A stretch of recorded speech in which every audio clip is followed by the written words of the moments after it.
Yo, what's up, internet? It's your girl Liv. I'm back at it again with another video. So make sure to subscribe to my channel if you haven't done so already, and go check out my Instagram, Olivia Eileen. So this is a video that I've gotten requested by multiple people, and in the spirit of Christmas, I wanted to sit down and talk about why I'm a Christian, what it's like being a Christian in New York City, and just kind of like what my experience so far has been.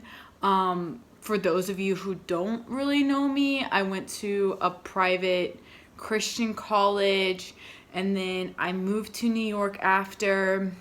And so going to college where you pretty much are in a bubble, and then moving to a city like New York, life hits you pretty hard. And there were a lot of I don't want to say internal things, but there are a lot of misconceptions that I had to get rid of, especially when I came to New York and, being a part of the church that I am here. So I guess I'll talk more about, my mom's side of the family. They're all Christian. My dad's side of the family isn't. So I grew up in a household where it was our decision whether we wanted to go to church or not. My mom, she never really forced us to go. I went because I always liked it. But I think that because my parents never really put pressure on what it is that we have to believe in, it gave me and my sibling the freedom to believe in what we wanted and to be able to make that decision for ourselves.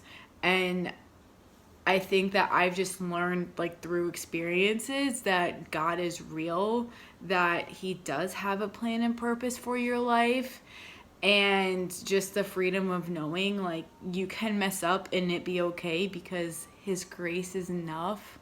I do believe that Jesus died on the cross for us, and I do believe in heaven. And I think that a lot of people Christians get bad rep because, one, you have this religion where you're supposed to be preaching the truth and preaching the gospel and preaching love.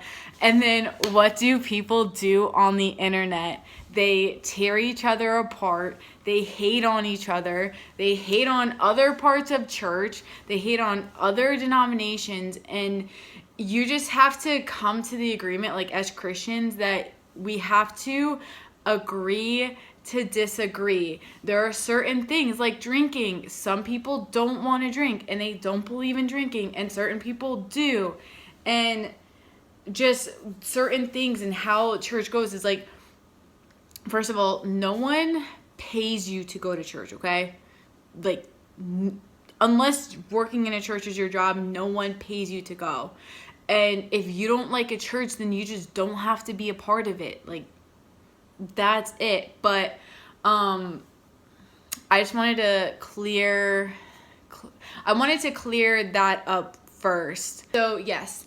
And then I think the other part of it too is, one thing that I learned pretty early on is that it's the mistakes that you make, and it's the sin that you have that affect and hurt other people. So a lot of people say, okay, if God is real, why do bad things happen to good people? And that's the simple answer is it's literally sin. If you decide to go and kill someone and you take that person's life and you bring that family hurt, well, it's your action or that person's action to kill someone that brought them hurt.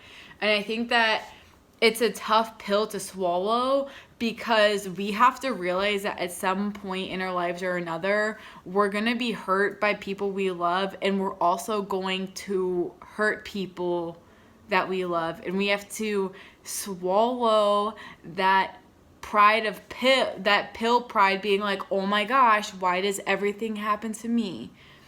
That's the world. Like, we're not in heaven yet. We're not in that forever. So we have to expect that things happen. And then there's also the side of like people get terminal illness, and that's when a lot of people start to question, okay, is God real? Is he not? And I've seen people get healed from terminal cancer. I've seen people get healed from stage 4 cancer. And I've also seen people pass away. And one thing that you have to realize is that we're not God. And at the end of the day, we don't get to decide who God heals and who he doesn't. But we do get to decide, are we still going to have faith in him when things get tough? Or are we just going to toss our hands up in the air? And I also want to talk about too that, like, if the enemy knows that God has something waiting for you, he's gonna throw everything that he possibly can to distract you from the fact that God has greater things for you. So if he knows there's blessings coming your way, don't be surprised when you have a hard day, when you get the call that you didn't want to get. And the Bible is it talks a lot about how God, he doesn't use some things for his good. He doesn't use a couple things for his good. God uses all good things for those who love the Lord. God uses all things for those who love the Lord.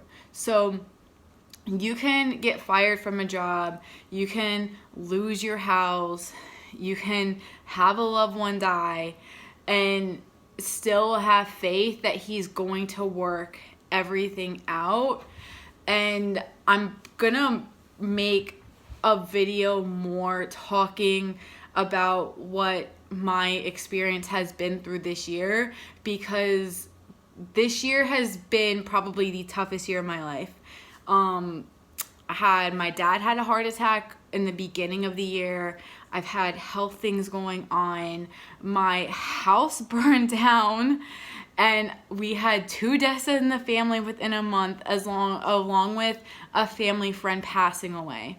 So that's a lot to deal with and to handle, especially in the span of the year.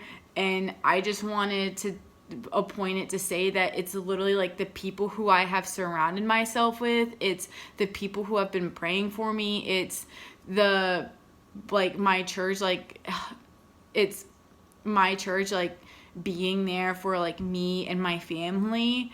And those things are, and like the church and literally God in general is what has helped get me through this year. And I think that you just have to understand like the season that you're in and be able to find joy where you are, and just note that the fire may burn you, but it's not going to kill you. Yeah, I would just say with my experiences that I've had this year, I've pretty much been given like every single reason to not believe in God, to believe that he isn't real, to play the, oh my gosh, poor me, all of these things are happening.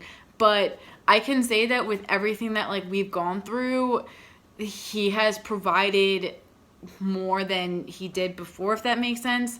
And he's never gonna leave you in a position of need or lack. And you just have to trust that he has you where he wants you, that you're meant to be where you are, and that if you just are willing to step in accordance with him and with his life, step in accordance with your life and with your plan, that he's gonna light the path and he's gonna open doors and he's gonna close doors.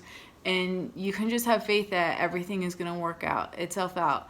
Because a lot of times, like, our life is like a map, and you can only see where you are in this destination, and you can see where you've gone, but he doesn't give you directions for what's ahead. And so there's that. And then just as far as like being a Christian in New York, I went to a private Christian college where like I didn't really party in college. Didn't sleep around. So yeah, I didn't do like a lot of the typical college things because literally I'm a nerd. All I wanted to do in college was run and work on business projects and like hang out with my friends. So, and then you move to New York where it's not like that and you're not in a bubble. And drinking culture is huge here in New York. Like people like to have fun, but it's not, people aren't going out and getting wasted. Like you're going out and you're just having a couple of drinks with your friends and going home. But learning to just be more accepting of other people. And I just love, the thing I love about New York is that you get to meet people of all different races, all different ethnicities, all different religions, and just like the power of getting to understand people where they're coming from. I've never known anyone to like get to know who Jesus is because we were shaming them or judging them. And I think a lot of times, like, you can, as far as like religions go, you have to also have that agree to disagree with people as well, and just learn to respect what they believe and have them respect what you believe. But if you want them to get to know who God is and you want to get to know what Jesus is, screaming at people and telling them like God hates them or that they're going to go to hell, I've never known to work on the heart of anyone. Like, we are literally called to meet people with love first, before anything else, before we cast judgment. And I promise you, you have a lot more in common with people than you think you do. You just have to be willing to find that common ground. And I don't know, like, as far as being in New York goes, I know people look at it as a really secular city, but I find that it doesn't matter where you are. As long as you get planted within the church, you're going to be able to build those relationships with people. And it took me a while here in New York, but I'm very thankful because I now have I have an amazing group of friends who have just stood by me. And it, like I said, it took time building that, but yeah, but just I find that the more I plant myself in church, the more time I spend with people who build you up, I find that like the better person I'm becoming. And I know like I've grown so much, especially since like I've been being in New York. And I think the biggest thing that I just love about my church is that their willingness to just literally love everyone and just not judge people.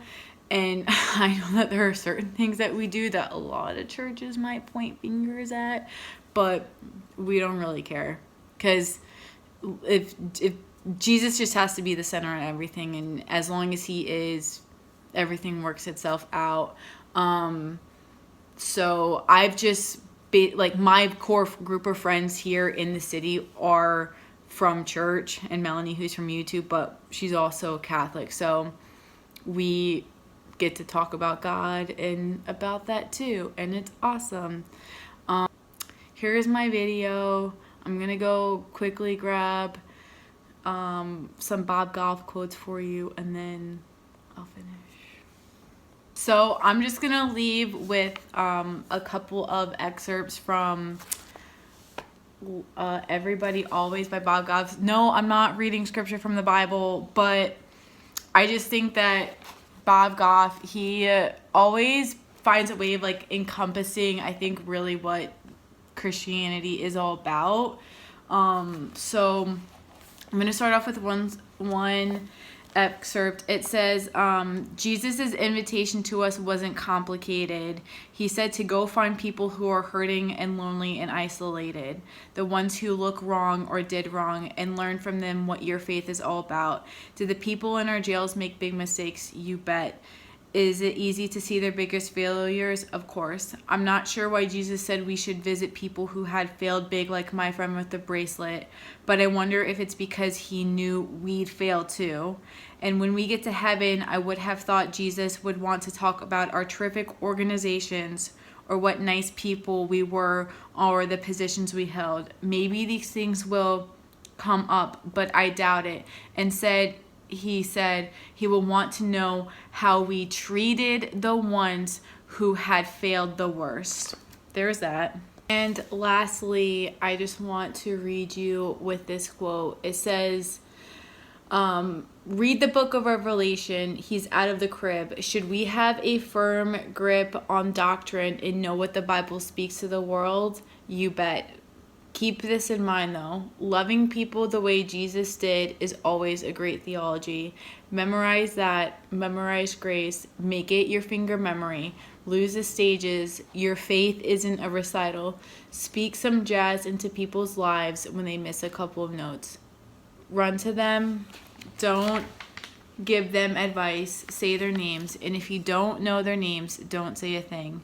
Because God makes people and people make issues. But people aren't issues. They're not projects either. People are people. The next time someone near you messes up, pull them aside in private. Don't give them a pile of instructions like it's sheet music. Just give them a hug. And you'll be making grace in love and acceptance finger memory for them too. So there's just a little tidbit. I just think that it literally just comes down to loving people, meeting people where they are, because God meets you where you are every day, and He has a plan and purpose for your life. You have the rest of this year to plant your seeds and be expectant for 2020, because we're going to need our 2019 faith to carry us into His 2020 vision. So with that, peace, love, blessings, y'all. Happy holidays. And most importantly, always remember that you got this. All right? Bye.